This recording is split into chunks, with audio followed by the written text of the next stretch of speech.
Breaking news, breaking news. अब आप Japan जा सकते हैं as a teacher after bachelors degree. जी हाँ, क्योंकि जापान ने अनाउंस कर दी हैं टीचिंग पोजीशंस। मैं आपको इस वीडियो में बताऊंगा कि आपकी एलिजिबिलिटी का क्राइटेरिया क्या है, वहाँ पे वर्किंग रिक्वायरमेंट्स क्या हैं, वहाँ पे आपकी जो जॉब है वो कैसी होगी, सैलरी वहाँ पे कितनी होगी और उसके अगेंस्ट आपके एक्सपेंसेस जापान में कितने होंगे, जापान में लाइफ कैसी होती है और last but not least Japan में आपका फ्यूचर क्या होगा।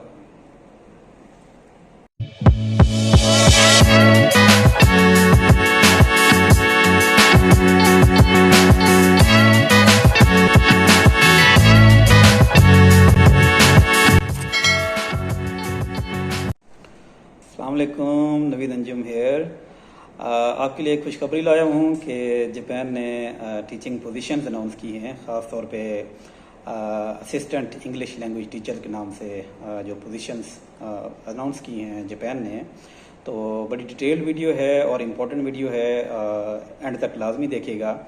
मैं आपको डिफरेंट जो इसके क्राइटेरियाज हैं, रिक्वायरमेंट्स हैं और इसके बेनिफिट्स हैं वो मैं ब्रीफ करने लगा हूँ।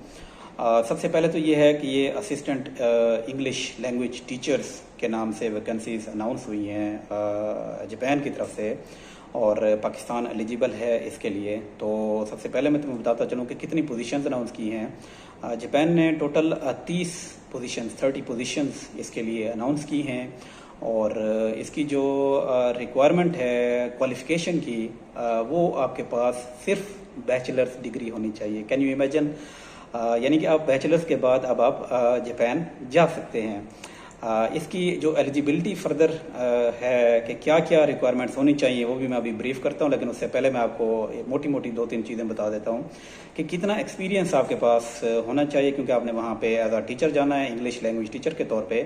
तो जो रिक्वायरमेंट है एक्सपीरियंस की वो आपकी 1 साल की है। एटलीस्ट 1 साल आपके पास जो है टीचिंग का एक्सपीरियंस होना चाहिए। नेक्स्ट जो है आपकी एज कितनी होनी चाहिए, आपकी एज होनी चाहिए 24 to 45। ये जो डेडलाइन है आपकी वो है आपकी 24 अगस्त 2024। आपकी जो एज है by closing date within this range होनी चाहिए 24 to 45। जेंडर कौन सा अप्लाई कर सकता है इसमें, मेल फीमेल दोनों अप्लाई कर सकते हैं, ये एक अहम इंफॉर्मेशन है। आपकी सैलरी जो है वो कितनी होगी इस जॉब के लिए, ये जो आप एज अ लैंग्वेज टीचर जा रहे हैं, इंग्लिश लैंग्वेज टीचर, आपकी सैलरी होगी जापानीज़ करेंसी में 220,000 यानी 2,20,000 येन। जापानीज़ करेंसी येन है। अगर मैं इसको कन्वर्ट करूं पाकिस्तानी करेंसी में आज के रेट के हिसाब से, तो ये तकरीबन 4 लाख रुपीज़ बनती है, यानी 4 लाख रुपए एक सिर्फ टीचर की जो है सैलरी बनती है, जो कि पाकिस्तान में मेरे ख्याल में एक शायद पीएचडी होल्डर की भी नहीं है, जो कि शायद एक प्रोफेसर की भी नहीं है। मूव करते हैं इम्पोर्टेंट टर्म्स एंड कंडीशंस की तरफ कि आपके पास अगर बैचलर्स डिग्री मौजूद है, फर्दर कौन कौन सी चीज़ें और कौन कौन से डॉक्यूमेंट्स आपके पास मौजूद होने चाहिए इस जॉब को अप्लाई करने के लिए, वो मैं आपको साथ साथ ब्रीफ कर देता हूँ ताकि आपको इम्पोर्टेंट इन्फॉर्मेशन मिल जाएगी इनसे। तो आपका जो कॉन्ट्रैक्ट है बेसिकली ये 1 साल का होगा, फर्दर एक्सटेंडेबल होता है, नॉर्मली एक्सटेंड कर देते हैं 1 साल के बाद। आप लोगों ने ज्वाइन करना होगा फ्रॉम अप्रैल 7, 2025 टू मार्च 24, 2026, यानी 1 साल का ये पहला कॉन्ट्रैक्ट है। फिलहाल ये 1 साल के लिए हायर कर रहे हैं, उसके बाद अगर ये आप उनको पसंद आ गए तो ये फर्दर एक्सटेंड भी कर सकते हैं, बजाय इसके कि वो नया बंदा ला के, नया टीचर ला के वो कंटिन्यू कराएं स्कूल्स के अंदर। और जापानीज स्टूडेंट्स नॉर्मली जो है ना वो थोड़े से शाय होते हैं, तो वो कोशिश उनकी यही होती है कि जो पुराना टीचर जो यूज टू हो जाता है, जो फेमिलियर हो जाते हैं स्टूडेंट के साथ, उनके साथ जो है वो कंटिन्यू करें उन्हीं टीचर के साथ। तो नॉर्मली जो है ना एक्सटेंड हो जाता है कॉन्ट्रैक्ट। तो फिलहाल के लिए यही है कि आपकी अप्रैल 7 से 2025 से आपकी ज्वाइनिंग होगी और फर्दर वो मार्च 24 तक आपकी 2025 तक जॉब चलेगी। आपकी जो मिनिमम रिक्वायरमेंट है as an English medium of instruction, आपकी जो एजुकेशन है वो 12 ईयर्स की आपकी लाजमी होनी चाहिए, ये मैंडेटरी है। यानी आपकी 12 year of education in English होनी चाहिए। हमारा मीडियम ऑफ इंस्ट्रक्शन वैसे ही नॉर्मली इंग्लिश में होता है, जो जिनका मीडियम ऑफ इंस्ट्रक्शन उर्दू में रहा है वो आई एम सॉरी वो नॉट एलिजिबल हैं इस जॉब के लिए। जिनका मीडियम ऑफ इंस्ट्रक्शन इंग्लिश रहा है 12 ईयर्स मिनिमम है, दे आर एलिजिबल। ठीक हो गया। अब इसमें आपने कंफ्यूज नहीं होना कि 12 years of education minimum with English medium of instruction है, जबकि जो क्वालिफिकेशन की रिक्वायरमेंट है वो बैचलर्स की है, 16 years of education, be careful. इसके अलावा आपकी है कि आपके पास जो फिटनेस है आपके पास होनी चाहिए, यानी मेडिकली आप फिट हों, आपकी कोई ऐसी आपको डिजीज ना हो, कोई ट्रांसमिट ना हुई हो, तो यानी कि जब आप ट्रैवल कर रहे होंगे उससे इन केस आपकी सिलेक्शन हो जाती है और आपने ट्रैवल करना होगा तो उस ट्रैवलिंग से 3 मंथ्स प्रायर यानी बिफोर आपसे वो एक मेडिकल सर्टिफिकेट भी बनवाएंगे, उनका एक प्रॉपर फॉर्मेट होता है, यानी ये सिलेक्शन के बाद आपसे डिमांड की जाएगी। अगर आप स्क्रीनिंग के बाद पास कर जाते हैं और सिलेक्ट हो जाते हैं तो उसके बाद आपसे ये डिमांड करेंगे मेडिकल सर्टिफिकेट, तो आपको फॉर्मेट वो खुद ही प्रोवाइड कर देंगे। इसके अलावा वो डिमांड करते हैं कि आपका कोई भी क्रिमिनल रिकॉर्ड नहीं होना चाहिए, ठीक है, और होपफुली आपका होगा भी नहीं। तो मूव करते हैं आगे। आपके पास प्रूफ ऑफ फाइनेंशियल रिजर्व होना चाहिए आपको, यानी कि डॉक्यूमेंट्स कुछ ऐसे प्रोवाइड करना पड़ेगा कि आप फाइनेंशियली स्टेबल हो। जस्ट इन केस वो आपसे डिमांड करते हैं, एक फॉर्मेलिटी है पूरी करनी पड़ती है कि इन केस अगर आपके एक्सपेंसेस मीट नहीं करते, वहाँ जाके कोई ऐसी सिनेरियो बन गया है या आपको ज़रूरत पड़ गई है, वो सिर्फ just in case make sure करना चाह रहे हैं कि आप वो जो आपको मंथली 2,20,000 येन मिल रहा है, यानी 4 लाख रुपए पाकिस्तानी मिल रहे हैं, उसमें आप का सर्वाइवल पॉसिबल नहीं है, तो आपके पास रिजर्व में कुछ पैसे मौजूद हों ताकि आपकी वो जो बैलेंस है आपका वो हो जाए और आप स्टेबल रहें और आपको ये ना हो कि छोड़ना पड़ जाए और वापस अपने कंट्री की तरफ ट्रैवल करने लग जाएं, तो उनका एक लॉस है, इसलिए वो बंदा चेंज नहीं कर सकते। इसलिए वो एक मिनिमम जो है फाइनेंशियली जो एक प्रूफ है और रिजर्व है वो देखना चाह रहे होते हैं। कितना एक फाइनेंशियल जिसको आप बैंक स्टेटमेंट नॉर्मली बोलते हैं, कितना एक होना चाहिए, उसकी भी इंफॉर्मेशन इन्होंने प्रोवाइड की हुई है कि मिनिमम आपके पास 6 लाख येन यानी 6 लाख जापानी येन करेंसी में आपके पास मिनिमम रिजर्व आपके अकाउंट में, वो नॉर्मली अकाउंट में ही होते हैं, तो वो आपके साथ आपके पास देखना चाहते हैं। इसकी भी एक डिफरेंट इन्होंने 2 टाइप्स बताई हैं, एक है आपकी प्राइवेट रेजिडेंस ट्रैक, एक है आपकी शेयर्ड अकोमोडेशन ट्रैक। जो प्राइवेट वाला है वो ये है कि आपका कोई वहाँ पे जानने वाला नहीं है, आपके साथ कोई वहाँ पे जो अकोमोडेशन है वो शेयर नहीं करना चाहता, तो फिर आप उस कैटेगरी में जाते हैं कि प्राइवेट रेजिडेंस ट्रैक में जाते हैं। फिर आपने एटलीस्ट 6 लाख जापानीज करेंसी के जो वो येन है वो आपके पास रिजर्व में होने चाहिए एटलीस्ट 1 साल के स्टे के लिए। अब ये 6 लाख कितने बनते हैं, वो तकरीबन कोई 9 से 10 लाख पाकिस्तानी बनते हैं। आपके पास ये मौजूद होने चाहिए, लगाने आपने नहीं है, लेकिन आपके पास ये रिजर्व में होने चाहिए आफ्टर टिकट, क्योंकि टिकट आपने खुद यहाँ वो करानी पड़ेगी आपको, वो आपको प्रोवाइड नहीं करेंगे एज पर देयर इंफॉर्मेशन। अच्छा, ये है उस बंदे के लिए, उस कैंडिडेट के लिए जो प्राइवेट रेजिडेंस ट्रैक पे चल रहा होगा। अगर आप शेयर्ड अकोमोडेशन ट्रैक पे चल रहे होंगे, यानी कोई ऐसा बंदा वहाँ पे आपका मौजूद हो जो आपको शेयरिंग बेसिस पे आपको फ्लैट दे दे और आपको अकोमोडेशन का कोई इशू नहीं होगा, आप एक ही फ्लैट के अंदर रिजाइड कर सकते हैं, फिर आपको 6 लाख येन की बजाय 3 लाख येन पे आपके साथ वो मुआहदा कर लेंगे और आपने जो रिजर्व शो कराना है वहाँ पे वो सिर्फ आपने 3 लाख यानी पाकिस्तानी अगर मैं करेंसी में इसको कन्वर्ट करूँ तो 5 लाख से 5.5 लाख के करीब तकरीबन अमाउंट बनती है। तो आपने ये जो है अगर शेयरिंग बेसिस पे आपका ये हो जाता है तो ये वेल एंड गुड है और आपको कम अमाउंट जो है वो उसमें आपको फाइनेंशियल रिजर्व में शो करानी पड़ेगी। इन एडिशन टू दिस आपको अपनी सीवी तो अपडेटेड देनी ही देनी है ड्यूरिंग ऑनलाइन एप्लीकेशन। एक इनकी डिमांड ये है कि सेल्फ इंट्रोडक्शन वीडियो आपने up to maximum of 3 minutes आपने एक वीडियो बनानी है। सेल्फ इंट्रोडक्शन आपने अपना देना है कि आपने अपने बारे में बताना है, आपने अपनी फील्ड के बारे में बताना है, आपने अपने एक्सपीरियंस के बारे में बताना है, आपने अपनी अचीवमेंट्स के बारे में बताना है। ब्रीफ सी चीज़ें आपने उनको एलेबोरेट करनी है, जितना कोशिश आप करें 3 मिनट के अंदर जो है ना आपने उसको ख़त्म कर देना है और वो एक बेहतर वीडियो रिकॉर्ड आप करके वो आपने ड्यूरिंग एप्लीकेशन आपने वो वीडियो अपलोड करनी है अपनी सीवी के साथ। और इसके अलावा वो ये चाह रहे हैं कि आप एबल हों ट्रेनिंग सेशंस अटेंड करने के लिए। जो भी कंडक्ट करते हैं नॉर्मली ये बॉर्डर लिंक के साथ ही अटैच की गई है। तो पाकिस्तान के अंदर उनका सेंटर मौजूद है, चाहे वो इस्लामाबाद में, नॉर्मली इस्लामाबाद में ही करते हैं या किसी और शहर में, लाहौर में, इस्लामाबाद में बुलाते हैं, सेशन कंडक्ट करते हैं। इससे रिलेटेड प्रायर ट्रेनिंग भी अगर आपको देते हैं तो आप एबल हों वो ट्रेनिंग अटेंड करने के लिए।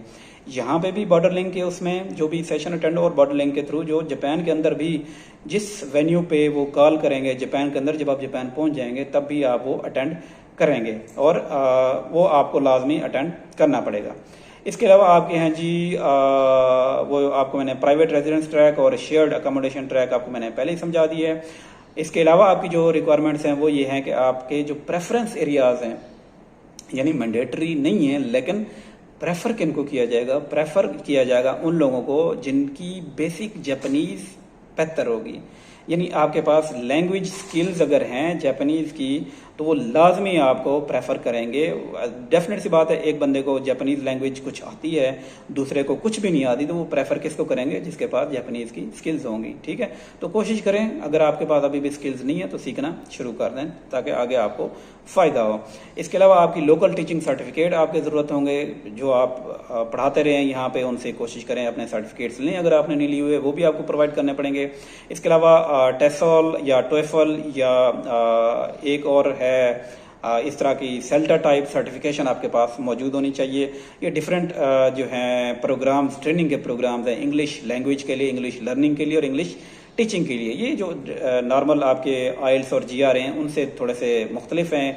आइल्स जीआरई नॉर्मल जो तो आपके एग्जाम है ना, कि ये आपकी बेसिकली लर्निंग और आपका एग्जाम होता है कि आप कैपेबल हैं इस चीज़ को अंडरस्टैंड करने के लिए, बोलने के लिए, जबकि ये जो आपकी रिक्वायरमेंट इसके लिए वो टेसोल, टोएफल और सेल्टा टाइप जो सर्टिफिकेशन है ये बेसिकली आपके ट्रेनिंग प्रोग्राम्स होते हैं और आपको सर्टिफाई करते हैं that you are now eligible for teaching purpose, कि आप इंटरनेशनल ऑर्गेनाइजेशंस में, इंटरनेशनल कंट्रीज में या अपने कंट्रीज में आप एबल हैं और आपके अंदर कैपेबिलिटीज़ हैं, आप टीच कर सकते हैं और टीचिंग आप कर सकते हैं। ये थोड़ा सा मुख्तलिफ है सर्टिफिकेट, कोशिश करें अगर आपने नहीं लिया हुआ तो ये आप लाजमी ले लें। ये एडिशनल एक समझ लें कि एज है, कोशिश करें ये ले लें, मैंडेटरी नहीं है लेकिन प्रेफर वो इन्हीं को करेंगे जिनके पास इस तरह के सर्टिफिकेट्स और टीचिंग के ये मौजूद होंगे। अच्छा, अब आपने अप्लाई कैसे करना है? आपने अप्लाई करना है जी OEC की वेबसाइट है ऑफिशियल पाकिस्तान गवर्नमेंट की, इन्हीं के थ्रू है, ये पाकिस्तानियों के लिए सीट्स हैं तो आपने इन्हीं के थ्रू आपने करना है। अब आप पूछेंगे कि OEC क्या होती है? OEC basically overseas employment corporation है जो कि ministry of overseas Pakistanis and human resource development के अंदर आती है, गवर्नमेंट पाकिस्तान के अंदर आती है। तो आप इनकी वेबसाइट पे जाएंगे, ओवरसीज एम्प्लॉयमेंट कॉरपोरेशन OEC, इनकी वेबसाइट पे जाके आपने अपनी ये ऐड ढूंढ के इजीली आप यहाँ पे इसके लिए अप्लाई कर सकते हैं। इस जॉब का नाम मैं आपको दोबारा अगेन बता देता हूँ कि ये है assistant English language teachers, positions इनकी 30 हैं। अगर आपको फिर भी कोई कन्फ्यूजन आ रही हो तो इनकी एक हेल्प डेस्क टीम का कॉन्टैक्ट नंबर भी दिया हुआ है, वहाँ पे आप हेल्पलाइन पे बात भी कर सकते हैं।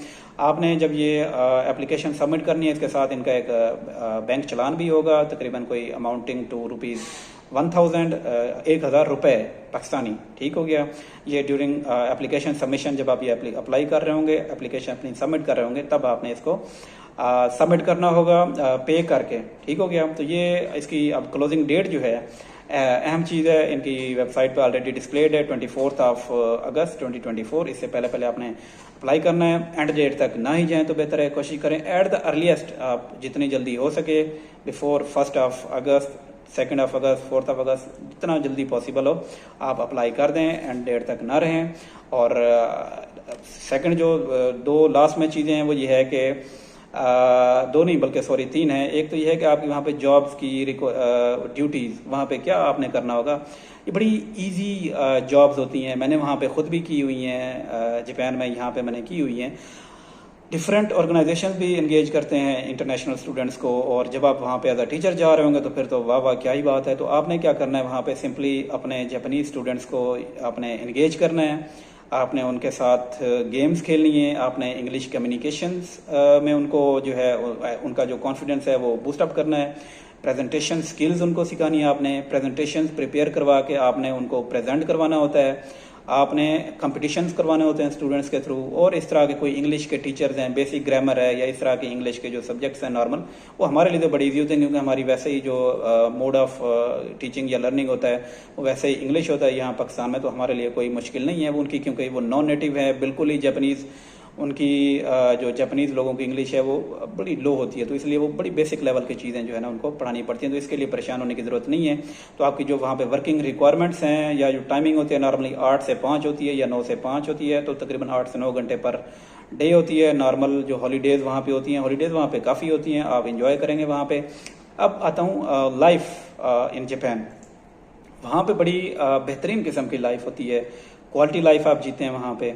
क्वालिटी फूड आप वहाँ पे खाते हैं, हलाल फूड का कोई भी इशू वहाँ पे नहीं होता, ट्रैवलिंग आपकी बड़ी स्मूथ होती है, हर चीज़ वहाँ पे स्काईओल्ड होती है, कल्चरली वो रिच हैं, और उसके बाद आपको कोई परेशान नहीं करता, कोई तंग आपको नहीं करता। साइकिलिंग है आपकी इजीली जो है ना, अगर आपके पास ड्राइविंग लाइसेंस है आप वहाँ पे गाड़ी परचेज करके ड्राइविंग कर सकते हैं।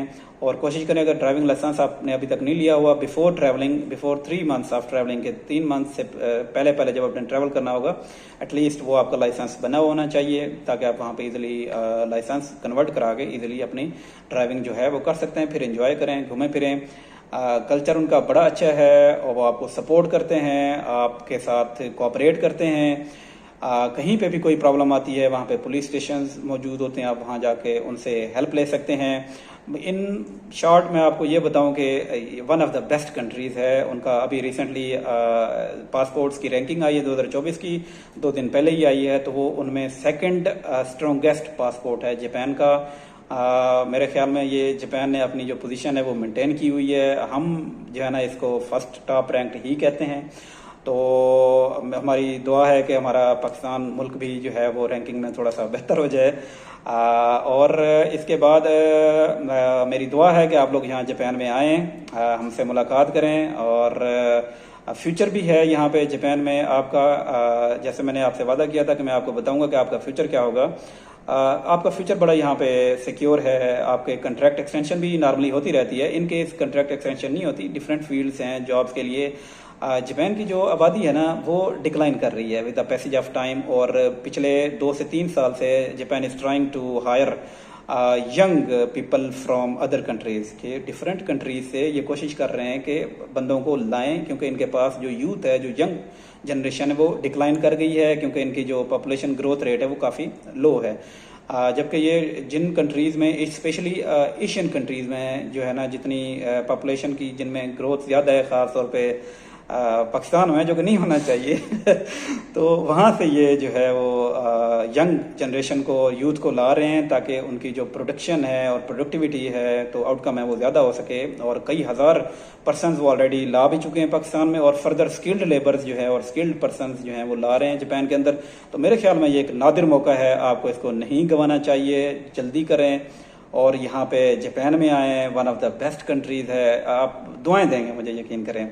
सो स्टे सेफ, और सब्सक्राइब कर दें हमारे चैनल को, और स्टे कनेक्टेड। दुआ में याद रखें। जज़ाकल्लाह।